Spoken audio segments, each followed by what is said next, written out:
mártires voluntários, fanáticos religiosos. Repugnantes são as pessoas que voluntariamente se impõem dores físicas e privações para assim se tornarem agradáveis a Deus. Todas elas jamais alcançarão o reino do céu.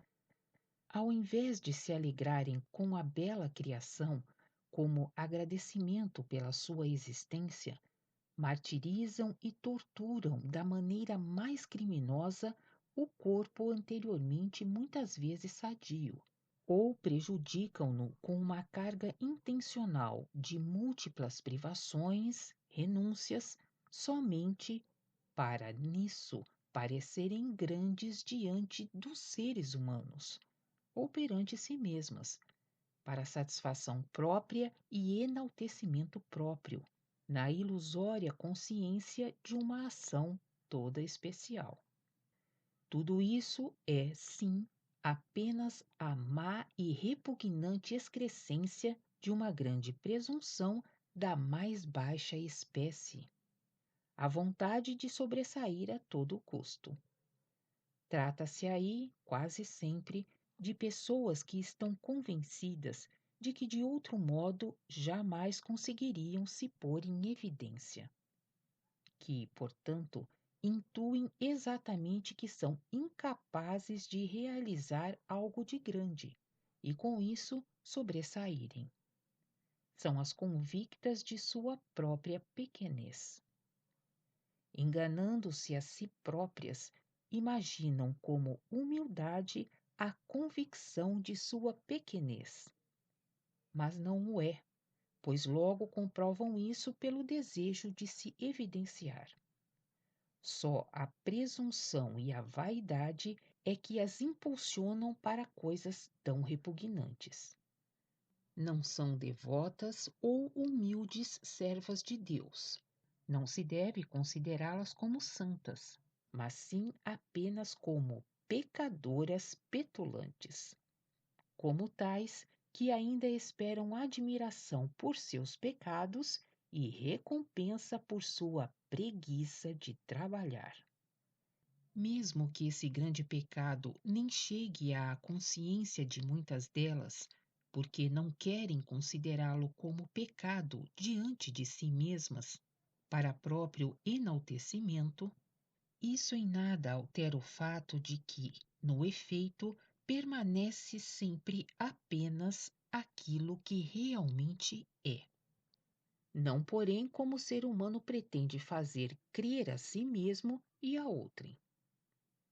Esses seres humanos são diante de Deus apenas pecadores, visto que se opõem às suas leis primordiais da criação com procedimento petulante e teimoso, porque não alimentam nem tratam os corpos a eles confiados, assim como é necessário, a fim de desenvolver nos corpos aquela força que os torna aptos a proporcionar um solo forte ao espírito na terra, um instrumento sadio e vigoroso para a defesa e a assimilação, a fim de poder servir poderosamente e ao mesmo tempo como escudo e espada para o espírito.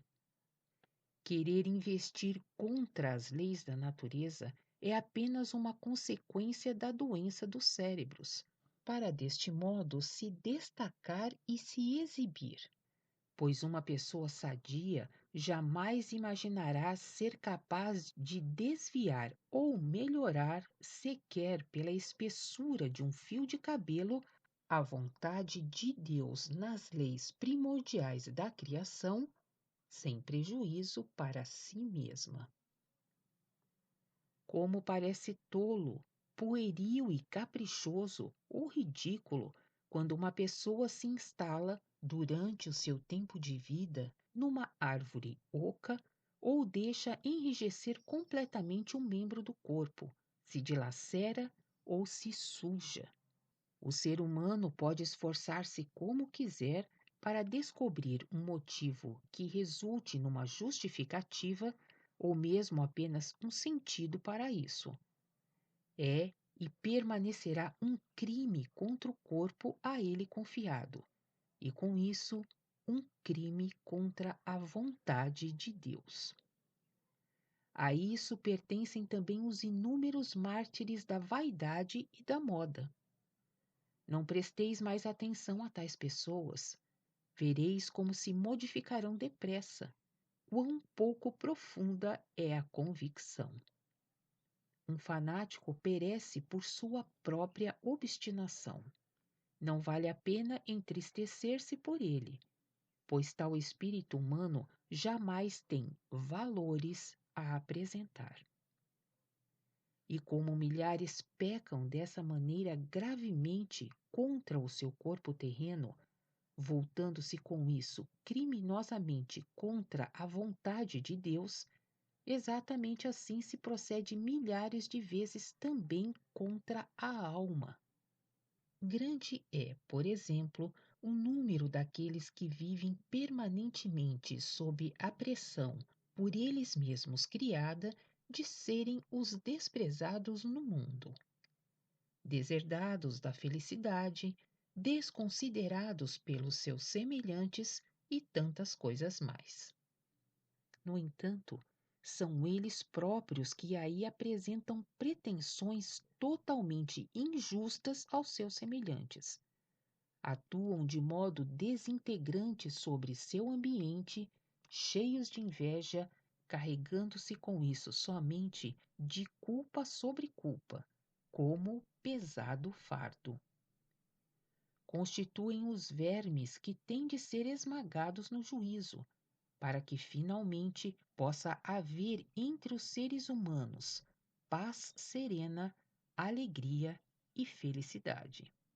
Contudo, não só atormentam seu próximo com caprichos, mas sim ferem com isso os próprios corpos da alma, da mesma forma como os fanáticos religiosos causam danos a seu corpo de matéria grosseira.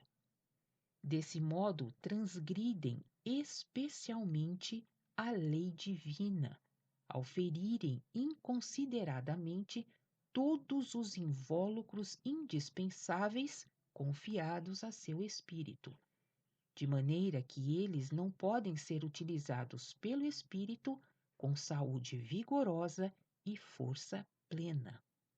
Longe vão, pois, as consequências de tal atuação dos violadores de seus corpos terrenos ou anímicos. Atinge os espíritos, tolhendo-os, prejudicando o seu inadiável e indispensável desenvolvimento, podendo mesmo levar à decomposição eterna, à condenação. Mas todos eles, mesmo na queda, ainda terão a ilusão de, com isso, sofrer uma injustiça. No fundo, são apenas seres desprezíveis, indignos de poderem se alegrar. Portanto, não lhes presteis atenção e evitai-os, pois não merecem sequer uma boa palavra.